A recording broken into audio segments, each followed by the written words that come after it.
Miss Patna रह चुकी शिल्पी जैन और गौतम सिंह एक दूसरे को पसंद करते थे। दोनों की लाश विधायक के बंगले में पार्क एक गाड़ी में मिली। पुलिस को इतनी जल्दीबाजी थी कि पोस्टमार्टम रिपोर्ट के आने से पहले ही पुलिस ने ये दावा कर दिया कि दोनों ने आत्महत्या की है। हैदराबाद की फॉरेंसिक लैब की रिपोर्ट में साफ साफ लिखा था कि शिल्पी जैन के सैंपल में से एक से अधिक लोगों के सीमेन मिले। इसका मतलब है कि एक से अधिक लोगों ने शिल्पी जैन का रेप किया था। पुलिस को जैसे ही दोनों की बॉडी मिलती है उसके कुछ ही वक्त बाद राबड़ी देवी का भाई और लालू यादव का साला साधु यादव घटना स्थल पर पहुंचकर हंगामा करने लगता है। सीबीआई ने जब साधु यादव से डीएनए सैंपल मांगा तो साधु यादव ने साफ इनकार कर दिया। पुलिस ने और सीबीआई ने इसे सुसाइड बताया। फिर शिल्पी जैन के शरीर पर आखिरकार जूतों के निशान कैसे आए, फॉरेंसिक लैब की रिपोर्ट का क्या, और भला कपड़े उतार कर कौन सुसाइड करता है। जब शिल्पी जैन के भाई ने दोबारा केस की जांच कराने की मांग की तो उसे किडनैप कर लिया गया। ये कहानी है बिहार की। ये कहानी है बिहार के जंगल राज की। नमस्कार, स्वागत है आपका हमारे चैनल पे। हमारा नाम है अविनाश राय। आपको हमारा ये वीडियो अगर अच्छा लगे तो उसे लाइक कीजिए, अपने जानने वालों के साथ शेयर करिए, उस पर कमेंट करिए और ज्यादा से ज्यादा सब्सक्राइब करिए। तो चलिए सुनाते हैं आपको शिल्पी जैन और गौतम सिंह मर्डर केस की पूरी कहानी। इस कहानी की शुरुआत होती है आज से 24 साल पहले। ये वो दौर था जब लालू प्रसाद यादव चारा घोटाला केस में जेल में बंद थे और बिहार के मुख्यमंत्री थी लालू प्रसाद यादव की पत्नी राबड़ी देवी। ये कहानी एक ऐसी वारदात की है जिसे सुनकर आज भी लोगों के रोंगटे खड़े हो जाते हैं। जितनी डरावनी ये घटना थी उससे कहीं ज्यादा डरावना था इस घटना के बाद पुलिस और प्रशासन का रवैया। पोस्टमार्टम या विसरा रिपोर्ट के आने से पहले ही पुलिस ने खुद पोस्टमार्टम रिपोर्ट तैयार कर दिया। सबूत मिटाने का काम पुलिस ने खुद ही किया। उस समय पटना पुलिस ने अपनी पूरी ताकत पीड़ितों को न्याय दिलाने के बजाय अपराधियों को बचाने में लगाई। इसकी वजह ये थी कि इस केस का मुख्य आरोपी कोई और नहीं बल्कि बिहार के तत्कालीन सीएम राबड़ी देवी का भाई साधु यादव था। अब क्योंकि लालू जेल में बंद थे, राबड़ी सीएम थी लेकिन कम पढ़ी लिखी, इसलिए उस समय साधु यादव ही सरकार हुआ करते थे। इस कारण पुलिस ने पूरी सच्चाई को ही बदलकर रख दिया। हम बात कर रहे हैं शिल्पी जैन और गौतम सिंह मर्डर केस की। वैसे तो अदालत की फाइलों में शिल्पी गौतम केस को सुसाइड बताया जाता है, लेकिन इसकी हकीकत कुछ और ही थी। चलिए सुनाते हैं आपको ये पूरी कहानी। इस कहानी में हम आगे बढ़े उससे पहले इस कहानी के किरदारों के बारे में जानना बेहद जरूरी है। इस कहानी के दो सबसे अहम किरदार शिल्पी जैन और गौतम सिंह। शिल्पी जैन पटना के मशहूर बिजनेसमैन उज्जवल कुमार जैन की बेटी थी, जो पटना में कमला स्टोर्स नाम से एक रेडीमेड कपड़ों की बहुत बड़ी दुकान चलाया करते थे। 23 साल की शिल्पी ने पटना वुमेन्स कॉलेज से अपनी ग्रेजुएशन की पढ़ाई खत्म करने के बाद कंप्यूटर क्लास ज्वाइन कर ली। शिल्पी दिखने में बेहद खूबसूरत थी। इतना ही नहीं, शिल्पी मिस पटना का खिताब भी जीत चुकी थी। इस कहानी का दूसरा अहम किरदार है गौतम सिंह। गौतम सिंह कोई मामूली शख्स नहीं था। उनके पिता का नाम था डॉक्टर बीएन सिंह, जो पूरे परिवार के साथ लंदन में रहते थे। समय समय पर बीएन सिंह भी पटना आते जाते रहते थे। डॉक्टर बीएन सिंह लालू यादव के बेहद करीबियों में से एक थे। अब क्योंकि बीएन सिंह और लालू के रिश्ते बेहद अच्छे थे, इस कारण गौतम सिंह को बिहार की राजनीति को समझने का मौका करीब से मिलता है। ऐसे में गौतम ने बिहार की राजनीति में अपना भविष्य बनाने का फैसला किया और वो पटना आ जाते हैं। साल 1999 में लालू यादव चारा घोटाले के आरोप में जेल में बंद थे, जबकि बिहार के मुख्यमंत्री के पद पर अब लालू यादव की पत्नी राबड़ी देवी आ चुकी थी। लालू यादव की गैर मौजूदगी में सत्ता चलाने में राबड़ी देवी के भाई यानी लालू यादव के साले साधु यादव काफी अहम भूमिका निभा रहे थे। उस दौर के लोग यहाँ तक कहते हैं कि कहने को तो साधु यादव महज एक एमएलसी विधायक थी, मगर वास्तव में साधु यादव ही सरकार चलाते थे। बड़े से बड़े अधिकारी साधु यादव के आगे पीछे लगे रहते थे। अब क्योंकि गौतम सिंह और लालू के परिवार वालों की आपसी जान पहचान काफी पुरानी थी, इसलिए गौतम को राजनीति में जगह बनाने में ज्यादा दिक्कत नहीं होती है और बहुत जल्द गौतम की जान पहचान साधु यादव से हो जाती है। साधु यादव का करीबी होने की वजह से गौतम का कद तेजी से राजनीति में बढ़ने लगता है। गौतम सिंह साधु यादव के साथ मिलकर पटना के मशहूर फ्रेजर रोड में सिल्वर ऑप नाम से एक रेस्टोरेंट भी शुरू करता है, यानी साधु यादव और गौतम सिंह बिजनेस पार्टनर भी बन जाते हैं। शिल्पी जैन और गौतम दोनों ही पटना से थे और इन दोनों का संबंध रसूखदार परिवार से था। एक दिन शिल्पी की मुलाकात गौतम से होती है और पहले ही मुलाकात में दोनों एक दूसरे के अच्छे दोस्त बन जाते हैं और देखते ही देखते इन दोनों की दोस्ती प्यार में बदल जाती है। शिल्पी और गौतम दोनों शादी करना चाहते थे। उनका प्लान था साथ रहने का, लेकिन इन दोनों का ख्वाब अधूरा रह जाता है क्योंकि 3 जुलाई 1999 की रात शिल्पी जैन और गौतम सिंह की लाश गांधी मैदान के पास बने एमएलए क्वार्टर के बंगला नंबर 12 के गैरेज में मौजूद मारुति जैन कार के अंदर से मिलती है। शिल्पी जैन और गौतम सिंह के मर्डर ने पूरे बिहार को हिलाकर रख दिया क्योंकि दोनों ही रसूखदार परिवार से आते थे। इस घटना के बाद हर कोई ये जानने को बेचैन था कि इन दोनों की ये हालत आखिर किसने कर दी। जितने मुंह उतनी बातें हो रही थी, लेकिन सच्चाई क्या थी ये कोई नहीं जानता। इतना ही नहीं, आज तक इस घटना की असली सच्चाई सामने नहीं आ सकी है, क्योंकि शिल्पी जैन और गौतम सिंह की लाश मिलने के तुरंत बाद पटना पुलिस ने बगैर किसी पोस्टमार्टम और विसरा रिपोर्ट के इन दोनों की मौत की वजह सुसाइड को बता दिया था। क्या सच में ऐसा ही था? शायद नहीं, क्योंकि पटना पुलिस द्वारा जो रिपोर्ट पेश की गई वो इतनी बेतुकी थी कि किसी ने उस पर यकीन तक नहीं किया। और ऐसा होना लाजमी भी था, क्योंकि जो चर्चा आम लोगों के बीच थी वो कुछ और ही कहानी बयां कर रही थी। चर्चा के मुताबिक 2 जुलाई 1999 की सुबह शिल्पी जैन हर रोज की तरह अपने कंप्यूटर क्लास के लिए घर से निकलती है। इस दौरान शिल्पी ने सफेद रंग की कुर्ती पहनी हुई थी। शिल्पी का रिक्शा कंप्यूटर क्लास की ओर जा ही रहा था कि अचानक एक लड़का अपनी कार को रिक्शे के आगे रोकता है। लड़का शिल्पी से पूछता है कि तुम कहाँ जा रही हो? उस लड़के को देखते ही शिल्पी कहती है कि मैं अपने कंप्यूटर क्लास जा रही हूँ। इसके जवाब में लड़का कहता है कि मैं भी उधर ही जा रहा हूँ, तुम चाहो तो मैं तुम्हें कार से ड्रॉप कर सकता हूँ। दरअसल ये जो लड़का था इसे शिल्पी जैन अच्छे से जानती थी, क्योंकि ये कोई और नहीं बल्कि गौतम सिंह का करीबी दोस्त था। अब क्योंकि लड़का गौतम का दोस्त था और पहले भी कई बार शिल्पी से उसकी मुलाकात हो चुकी थी, इसलिए शिल्पी रिक्शे वाले को किराया देकर रिक्शे से उतर जाती है और लड़के की कार में बैठ जाती है।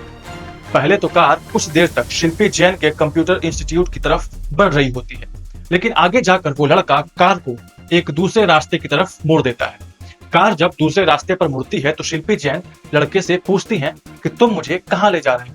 इस पर कार चला रहा लड़का कहता है कि हम अभी फुलवारी शरीफ की ओर जाएंगे, जहां वाल्मीकि गेस्ट हाउस में गौतम रुका हुआ है।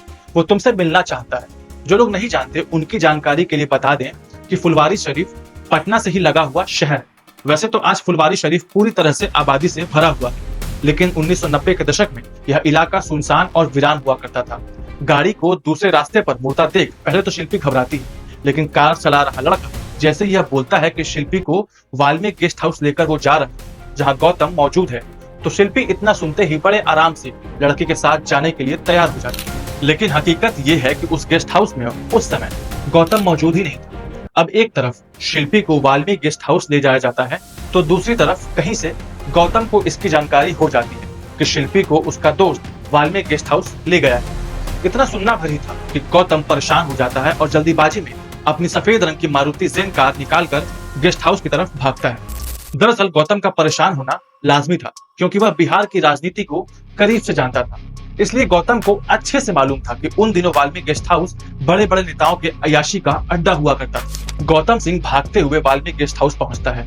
वहां पहुंचने के बाद गौतम ने देखा कि शिल्पी जैन एक कमरे में बंद है और उसके आसपास कई लोग मौजूद हैं जो शिल्पी के साथ जबरदस्ती करने की कोशिश कर रहे हैं। ये देखकर गौतम वहां से भागते हुए अंदर जाता है और वहां मौजूद लोगों को रोकने की कोशिश करता है, लेकिन वहां मौजूद लोग गौतम की एक भी बात नहीं सुनते और उल्टा गौतम सिंह को ही मारने लगते हैं। जो लोग गौतम की बेरहमी से पिटाई कर रहे थे वो कोई दूसरे लोग नहीं थे, बल्कि गौतम के बेहद करीबी जान पहचान वाले नेता ही इसमें शामिल थे। गौतम इस दौरान उन लोगों से रहम की भीख भी मांगता है, लेकिन वो गौतम की एक नहीं सुनते और फिर गौतम की बेरहमी से पिटाई करने के बाद वो शिल्पी जैन का बारी बारी से रेप करते हैं।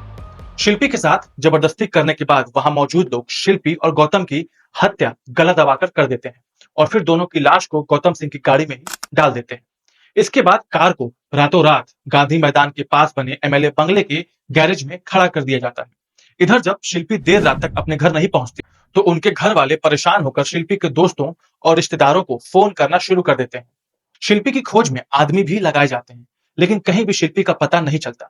यहाँ तक कि शाम हो जाती है और शिल्पी जब घर वापस नहीं आती तो थक हार कर शिल्पी के पिता स्थानीय थाने में जाकर बेटी के लापता होने की रिपोर्ट दर्ज करवाते हैं। इसके कुछ समय बाद एक खबर आती है कि गौतम सिंह भी गायब है। इसके बाद दोनों की ही तलाश शुरू हो जाती है। दिन भर दोनों की खोज होती रहती है, बावजूद इसके दोनों की कुछ भी जानकारी नहीं मिलती। इस खोजबीन में कई घंटे बीत जाते हैं, फिर भी दोनों का कुछ अता पता नहीं चलता। इसी बीच 3 जुलाई 1999 को पुलिस की एक टीम रात के लगभग 9 बजे गांधी मैदान पुलिस थाने के तहत आने वाले एमएलए क्वार्टर के बंगला नंबर 12 के अंदर पहुंचती है। बंगले में बने गैरेज को जब खोला जाता है तो वहां पुलिस वालों को गौतम सिंह की वही सफेद रंग की मारुति जैन कार दिखती है। पुलिस ने जैसे ही कार के दरवाजे खोले तो उस कार में शिल्पी जैन और गौतम सिंह की लाश मिलती है। पुलिस अभी घटना स्थल पर पहुंची ही थी कि उसके कुछ ही देर बाद लालू प्रसाद यादव के साले साधु यादव अपने समर्थकों के साथ वहां पहुंच जाते हैं और हंगामा करने लगते हैं। लेकिन इसमें सबसे चौंकाने वाली बात यह है कि आज तक ये नहीं पता चल सका कि पुलिस को आखिर इस बात की इंफॉर्मेशन किसने दी कि 12 नंबर बंगले के गैरेज में मौजूद कार में शिल्पी जैन और गौतम सिंह की लाश है, और साधु यादव को इस बात की जानकारी किसने दी कि पुलिस को गैरेज में खड़ी कार से शिल्पी जैन और गौतम सिंह की लाश मिली। आज तक इस राज से पर्दा नहीं उठ पाया कि साधु यादव और पुलिस दोनों की इसकी जानकारी किसने दी। खैर, घर से तो शिल्पी सफेद रंग की कुर्ती पहनकर निकली थी, मगर कार में जब शिल्पी की लाश मिलती है तो कपड़े के नाम पर उसके शरीर पर सिर्फ गौतम का टी शर्ट था, जबकि गौतम की लाश नंगी अवस्था में थी। उस वक्त जो लोग घटना स्थल पर मौजूद थे या जिन्होंने शिल्पी जैन और गौतम सिंह की लाश को करीब से देखा था, उनके मुताबिक लाश को देखकर साफ साफ ये समझा जा सकता था कि इन दोनों को बड़ी ही बेरहमी से मारा गया। शिल्पी के शरीर पर जूतों से पिटाई के निशान भी थे। इस बीच होता यह है कि एक तरफ साधु यादव के समर्थक हंगामा कर रहे होते हैं, तो वहीं दूसरी तरफ पुलिस इन दोनों के लाश को तुरंत पोस्टमार्टम के लिए पीएमसीएच भेज देती। अब कायदे से होना तो ये चाहिए था कि पुलिस वाले मौके पर ही कार से सबूत को इकट्ठा करें या फिर कार को किसी दूसरे स्थान पर क्रेन की मदद से खींचकर ले जाएं और फिर उसकी जांच करें। साथ ही घटना स्थल की भी कायदे से फॉरेंसिक जांच की जानी चाहिए। अब क्योंकि पटना पुलिस जो इस घटना की शुरुआत से ही इस मामले को दबाने के इरादे से काम कर रही थी, तो हुआ ये कि पटना पुलिस का एक कांस्टेबल खुद ही उस कार को चलाकर पुलिस थाने तक लाता है। इसका नतीजा ये हुआ कि कार की स्टीयरिंग से अपराधी के फिंगरप्रिंट्स समेत कई सारे अहम सबूत मिट जाते हैं। इतना ही नहीं, साधु यादव और उनके साथ जो लोग आए थे, उन लोगों ने वहां इतना हंगामा किया कि घटनास्थल पर मौजूद सारे सबूत बर्बाद हो गए। वैसे तो अक्सर पुलिस पर हर काम काफी धीरे करने का आरोप लगता है, मगर शिल्पी जैन और गौतम सिंह के मामले में पटना पुलिस की एक अलग ही बेमिसाल तेजी देखने को मिली। अभी शिल्पी जैन और गौतम सिंह के पोस्टमार्टम और विसरा का रिपोर्ट आया भी नहीं था कि पुलिस वाले दोनों की लाश मिलने के कुछ ही देर बाद ऐलान कर देते हैं कि इन दोनों की मौत कार्बन मोनोऑक्साइड गैस की वजह से दम घुटने से हुई। इधर पटना पुलिस इतनी जल्दीबाजी में थी कि दोनों का पोस्टमार्टम रातों रात करा दिया जाता है। गौतम सिंह के परिवार वाले अभी लंदन में ही थे, इसके बावजूद बिना उनके परमिशन के गौतम सिंह का अंतिम संस्कार रात के अंधेरे में ही पटना पुलिस कर देती है। गौतम सिंह के अंतिम संस्कार में गौतम का कोई भी करीबी रिश्तेदार मौजूद नहीं था। इसके अलावा आनंद फानंद में अगली ही सुबह शिल्पी जैन का भी अंतिम संस्कार पटना पुलिस करा देती है।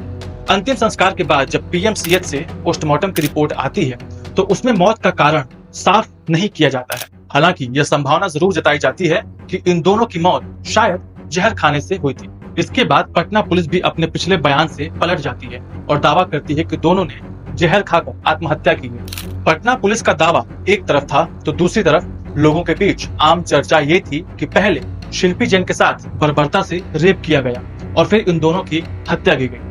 पटना पुलिस के रवैये की वजह से लोगों का गुस्सा बढ़ने लगता है और विपक्षी पार्टियां भी राबड़ी देवी सरकार को घेरने लगती हैं। बिहार सरकार पर आरोप लगाया जाता है कि इस केस का मुख्य आरोपी कोई और नहीं बल्कि राबड़ी देवी का सगा भाई साधु यादव है। इसलिए पटना पुलिस और बिहार सरकार साधु यादव को बचाने के लिए सब कुछ कर रही है। विपक्षी पार्टियां मांग करती हैं कि इस केस की जांच सीबीआई से कराई जाए। पहले तो बिहार सरकार इस मांग पर कोई ध्यान नहीं देती, लेकिन जब विवाद और हंगामा बढ़ने लगता है तो फाइनली बिहार की तत्कालीन मुख्यमंत्री राबड़ी देवी इस घटना के 2 महीने के बाद सितंबर में इस मामले को सीबीआई के हवाले कर देती है। अब यहाँ से सीबीआई नए सिरे से जांच की शुरुआत करती है। सीबीआई शिल्पी जैन के प्राइवेट पार्ट से इकट्ठा किए गए फ्लूइड सैंपल को जांच के लिए हैदराबाद के लैब में भेजती है। कुछ समय बाद हैदराबाद की फॉरेंसिक लैब से शिल्पी जैन की रिपोर्ट आती है तो पटना पुलिस के दावे से उलट एक दूसरा दावा सामने आता है। फॉरेंसिक रिपोर्ट के मुताबिक शिल्पी जैन के साथ एक से अधिक लोगों ने बलात्कार किया था, क्योंकि शिल्पी जैन के फ्लूइड का जो सैंपल हैदराबाद भेजा गया था उसमें एक से अधिक लोगों के सीमेन मिलते हैं। इस रिपोर्ट के आने के बाद अब सीबीआई इस केस की मुख्य आरोपी साधु यादव के डीएनए टेस्ट की मांग करती है। डीएनए टेस्ट से ये बिल्कुल साफ हो सकता था कि शिल्पी जैन के शरीर पर पाए गए सीमेन आखिर किसके हैं। सीबीआई जब साधु यादव से डीएनए टेस्ट के लिए ब्लड सैंपल मांगती है तो साधु यादव डीएनए सैंपल देने से साफ तौर पर मना कर देते हैं। लेकिन इसमें सबसे ज्यादा चौंकाने वाली बात जो थी वो ये कि सीबीआई इस मामले में आगे कानूनी मदद तक नहीं लेती। अगर सीबीआई चाहती तो अदालत में जाकर साधु यादव को डीएनए सैंपल देने के लिए मजबूर कर सकती थी, मगर सीबीआई ने ऐसा कुछ नहीं किया और अंत में साल 2003 में इस मामले में सीबीआई एक क्लोजर रिपोर्ट पेश करती है। सीबीआई द्वारा कोर्ट में कहा जाता है कि जांच में उसे कुछ भी संदिग्ध नहीं मिला। जांच से बिल्कुल साफ है कि शिल्पी जैन और गौतम सिंह ने जहर खाकर आत्महत्या की है। यानी सीबीआई ने 4 साल बाद वही रिपोर्ट पेश की जो कथित तौर पर पटना पुलिस ने पोस्टमार्टम रिपोर्ट आने से पहले बनाई थी। इसके बाद सवाल ये उठने लगता है कि अगर दोनों ने सुसाइड ही किया है तो हैदराबाद के फॉरेंसिक लैब की रिपोर्ट के मुताबिक शिल्पी जैन के शरीर पर जो 1 से अधिक लोगों के सीमेंट सैंपल मिले थे वो शिल्पी जैन की बॉडी पर आखिर कहां से आया। तो सीबीआई की ओर से बेहद ही हैरान करने वाली दलील इस पर दी जाती है। सीबीआई कहती है कि शिल्पी जैन के शरीर पर जो सैंपल मिला वो सीमेंट नहीं बल्कि पसीना था। इस तरह पहले पुलिस ने और फिर सीबीआई ने इस पूरे मामले को आत्महत्या का रूप दे दिया और इस केस की जांच बंद कर दी। शिल्पी जैन के परिवार वालों ने सीबीआई की इस जांच को सिरे से खारिज कर दिया और कहा कि सीबीआई ने दबाव में आकर गलत रिपोर्ट पेश की है। उनकी बेटी की हत्या हुई है। कुछ दावों के मुताबिक गौतम के पिता डॉक्टर बीएन सिंह और लालू का रिश्ता बेहद खास था। आरोप तो यहाँ तक लगाए जाते हैं कि लालू यादव के मशहूर चारा घोटाले का पैसा हवाला के जरिए लालू के स्विस अकाउंट तक पहुंचाने में बीएन सिंह की भूमिका काफी अहम थी। लालू परिवार के इतने करीबी माने जाने वाले बीएन सिंह के बेटे की रहस्यमय तरीके से मौत हो गई। बावजूद इसके उन्होंने एक बार भी न्याय के लिए आवाज नहीं उठाई। कम से कम मीडिया में तो ऐसी एक भी रिपोर्ट नहीं मिली जहां से ये बात सामने आई हो कि गौतम सिंह के परिवार वालों की ओर से न्याय की मांग की गई हो। दूसरी तरफ शिल्पी जैन के परिवार वाले लगातार इस केस की फिर से जांच कराने की मांग करते रहे।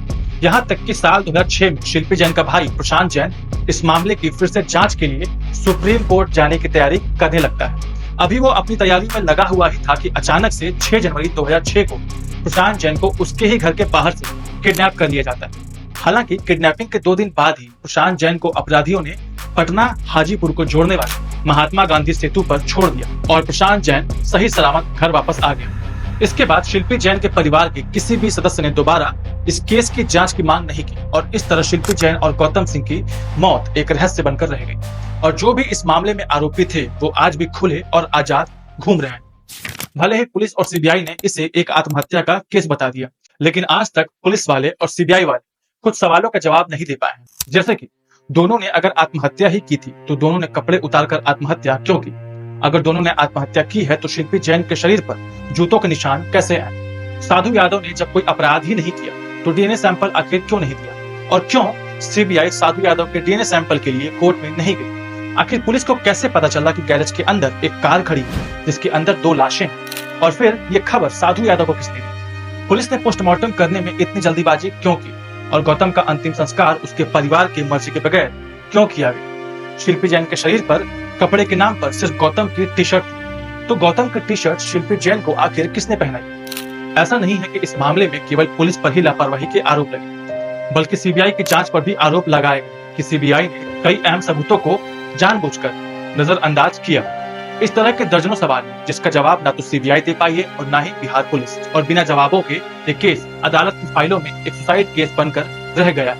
तो आप बताइए कि जंगल राज नहीं है तो और क्या है? तो ये थे शिल्पी जैन और गौतम सिंह मर्डर केस की पूरी कहानी। आपको हमारा ये वीडियो कैसा लगा कमेंट करके बताएं। वीडियो को लाइक करें, ज्यादा से ज्यादा शेयर करें और चैनल को सब्सक्राइब कर लें ताकि आपको हमारे आने वाली वीडियोस का नोटिफिकेशन मिल सके। अपना ध्यान रखिए। धन्यवाद।